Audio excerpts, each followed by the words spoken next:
Kadama TV buli Kadama alina engeri gy'alabamu ebintu era Kadama ono ayagala tunnyonnyola ebintu abiraba atya. Gyebaleko Mr. Kadama TV.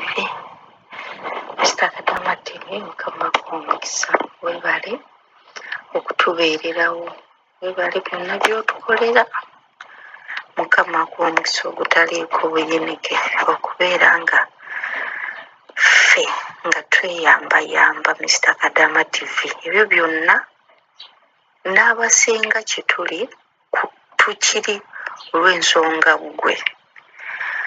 Omanyi Omuganda agamba gakuweebwa munno, n'ekirala bagamba nti ndi mugezi nga mubuulire. Mr. Kadama TV n'abagambyeko ekya nnamba ezibeera ku mayumba g'abana. Nze ebiseera ebisinga ntambula na boosi wange, gwe mulimu gwange, ntambula na boosi wange. Naye okuva lwe namanya, nange nali sikimanyi nti amayumba kwe tubeera kubeeraku ennamba. Mr. Kadama TV kyantwalira emyaka 2 nga sirabangako nnamba wensula, era nga simanyi ennamba y'ennyumba kwesula eri ludda wa.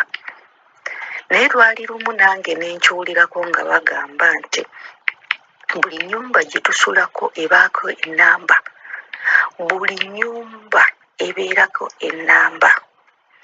Neŋŋamba nze nga sirabanga nnamba, nakinoonyerezangako nga sinaba nakuweza myaka 2. Naye Mr. Kadama TV nga sirabanga nnamba ku nnyumba.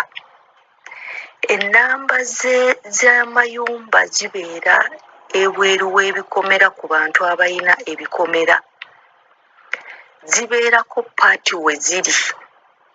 Mr. Kadama TV kubeerako paati okuli ennamba. N'ekirala Mr. Kadama TV, abaana abamu abatalaba nnamba we basula, waliwo ebikomera nga mulimu ennyumba ez'abapangisa eziwera, nga gwe bw'ofuluma ebweru olimu ekyo ekikomera. Ennamba ezo zandibanga zibeera ku kikomera ebweru. Ekintu ekyo nakyegenderezaako kuba boosi wange tutambula nnyo naye era ŋŋenda mu bakwano be. Naye bwe muba muyingira bwe muti ekikomera, ennamba ezo okuva lwe natandika ozinoonyerezaako ndabe ennamba nziraba. Era okuva lwe namala okumanya nti buli nnyumba ebaako ennamba, bwe tutambula bwe tuti mu mmotoka ŋŋenda ntunuulira ebikomera byonna ebituliraanye, ennamba nziraba.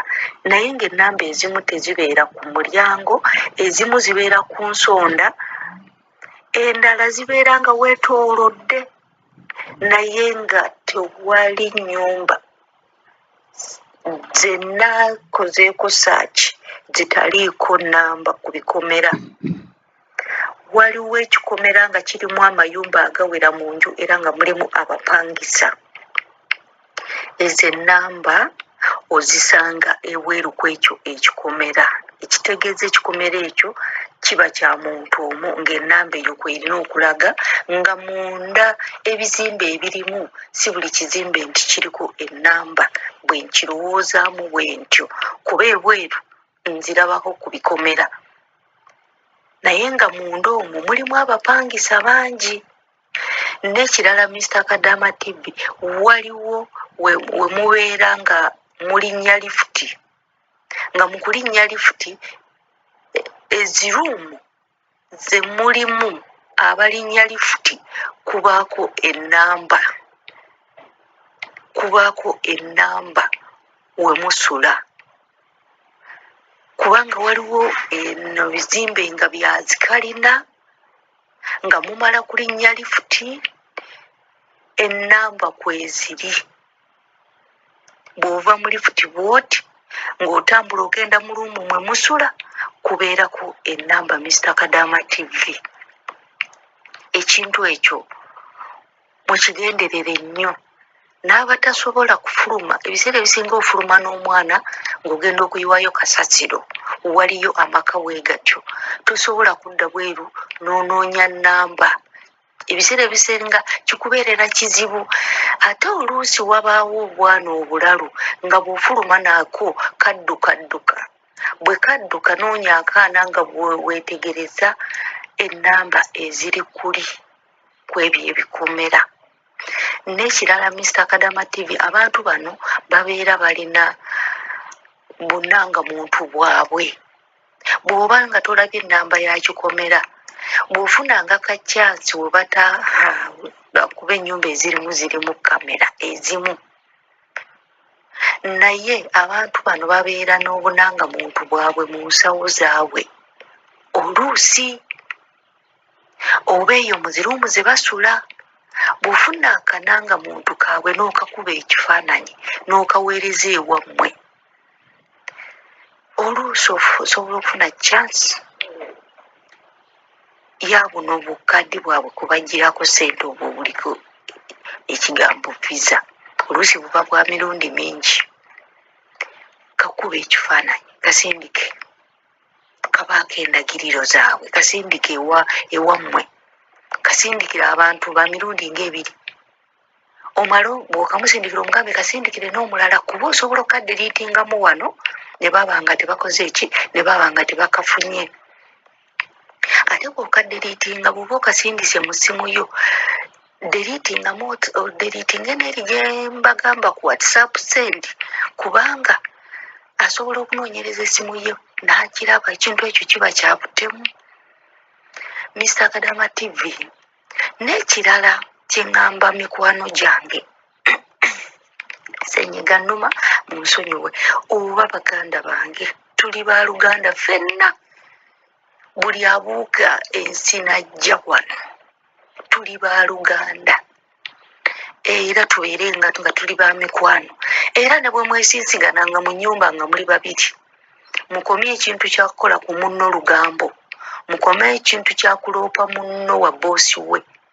Okuleka nga kisusse nnyo, mulimu ebintu bye mulina okwetereezanga mmwe.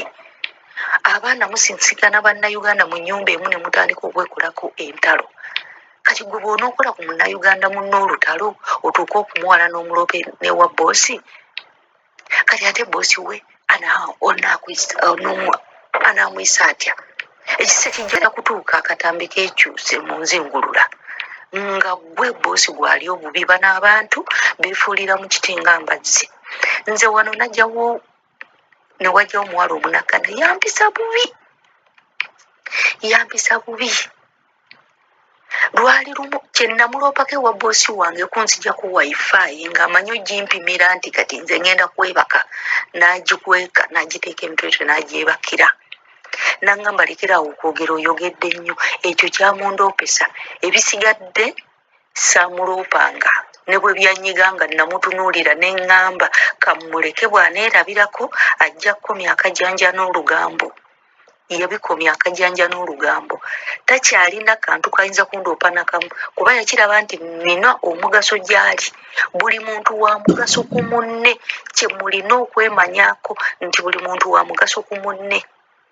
Olw'ensonga nti kati musobola okuba nga muli bannayuganda babiri, osobola okulwala boosi wo n'ajja n'akuyamba, era manya nti oyo gw'oli naye mu nnyumba yagenda okuyamba. Era bwe baba batulugunya babiri, ne bwe banaamwagala ne bamubiita ne bakola batya, gwe mutunuulire, bajja kutuuka bamukyunye. Gwe bw'olaba ng'akuyitiriddeko, tomuwa mboozi yo, tonyumya ku boosi wo, kola ogwakuleeta, mwesonyiwe. Ajja keerabirako yekka, akyuse akatambi. Njagala mbabuulire Mr. Kadama TV, abantu bano be tulimu si bangu. Ate bwe nzirako n'emabega, naffe abakozi tetuli bangu. Ebiseera ebisinga tulaajana batuyisa bubi, naye ate naffe abamu twajja okukola ne tulowooza nti tuzze mu bannyaffe, tuzze mu bajjajjaffe. Ekyo nakyo ne tukyerabira. Twajja kukola, twajja mu bantu be tutalinaako yadde akalandira, era twajja nga tulina ebizibu byaffe bye twajja okukolerera, era nga twagala tubimalirize. tulina ebimu bye tulina okugondera era tulina we tulina okukoma ku babboosi baffe ne tubatwala nti babboosi lwakuba ate waliwo abayitirira bw'aba yitiridde ate tomukkiriza nnyo okuyitirirako naye nga kye tulina okukulembeza twajja kukola tetwajja kutubiita twajja kunoonya kikumi ekyo tukimanye mu ntalo ze tukola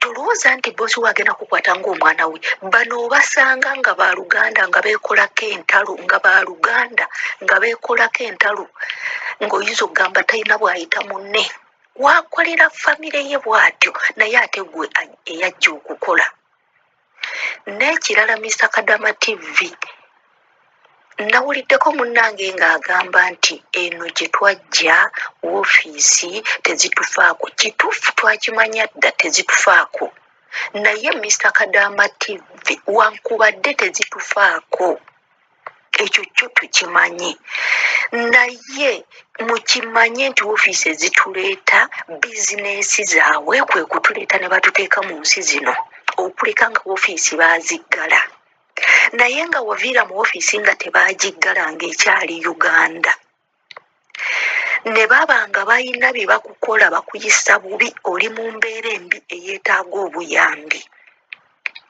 famire yo ne yeesitula n'egenda ku woofiisi tebasobola kuleka Mr. Kadama TV ekyo kyo nkikubuulira bye bakola babikolera mu bukyamu Mr. Kadama TV abantu beeno batya njagala nkubuulire batya emisango bagikolera mu bukyamu olw'obutatufaako ne woofiisi zennyini ezaffe eza Uganda ezitatufaako babikola mu bukyamu era nga bakimanyi nti bwe babaabya bagulako emisango ekyo kyenkubuulira Mr. Kadama TV okuleka nga woofiisi yo baagiggala nga yali nkozi ya bikolobero bwe baba baagiggala nga nkozi ya bikolobero kozesa ebintu byenkugamba nga okunoonya ennamba eziri ku nnyumba kw'osula kozesa ebintu byenkugamba nga okunoonya ID z'abakamaabo ate boosi w'okumanyira olw'okuba akuwa obulabulabo akumanyire akulemese n'okwebaka obudde bwe wandyebakiddemu olw'okubanga ajja kunyiiga leme kuwa bulabulabo buno oba akuwadde sente bumeka mu mwezi bukutwalira obulamu bwo ebyo mu byewale waakiri kola ebikuzimba kola ebyakutwala weebakireko mu budde abantu bano balina omukyala lwaki mbagamba bwe ntyo nze nabeerako wano n'omwana nga omwana waabwe alinga Zulu nga naye buli kaseera abaana bano abalwadde balya va ku bano abantu beeno balya bo abalwadde tebawummuza mimwa nga bwe baleeta bikipusi asobola okulya dazini n'agimalawo nga tannasirisa mumwa gyakoma okulya n'okgenda mu ttooyi abantu beeno tebeebaka kati nga buli kaseera mbeera ngenza okwebaka jangu nga bayinza okuyita ng'otulo twakakutwala noyagala okuwabika omutwe nakambuwalira omukazi ne mbagamba mususse we mukoma temutta mukumbanyira bampanga ebirabo bingi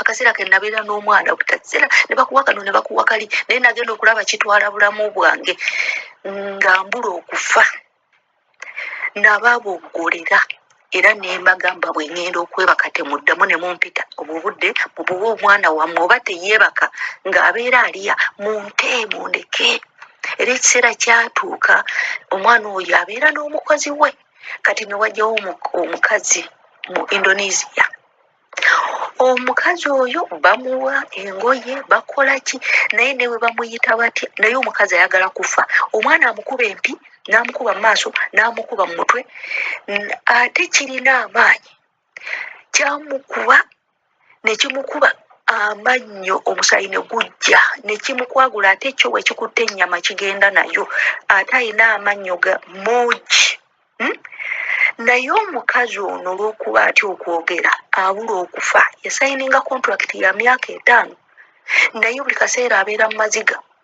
naye ng'ekimuleetera ekyo nze omwana oyo yandeeteranga oluyina alukkuba mu maaso nagambirawo mukama wange nnyabo nkomye ekyana kitegeera bwe bakigamba tekiddamu ne mbagamba temuddamu sajja kunkuba. Ne bakyankalana nti oyo omwana kwini wano. Nabagamba kwini kummwe si kwini kunze, sajja kunkuba. Ani yabagamba nti najja kunkuba omwana nkube?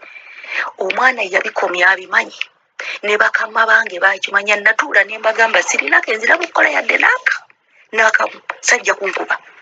Omubiri ogwange tegukubwa. Ne mbalaga empapula zange ne mbagamba njagala mundage wano. We baŋŋamba nti balina okunkuba, si kuba, mukitegedde. Ekyo ne bakimanya, ekyo ne bakirinnyako. Era omwana jjajjaawe bwe yamugambako, omwana teyaddamu, naye akuba ono omukazi. Bw'amukuba n'amutulugunya, mu mwezi ne bamuwaayo oba obugoye emirundi 2, ne bamuwaayo gino 5,000. Naye ebintu ebyo bitwala bulamu bwe. Funa wookoma woolagira omuntu nti kino sijja kikola.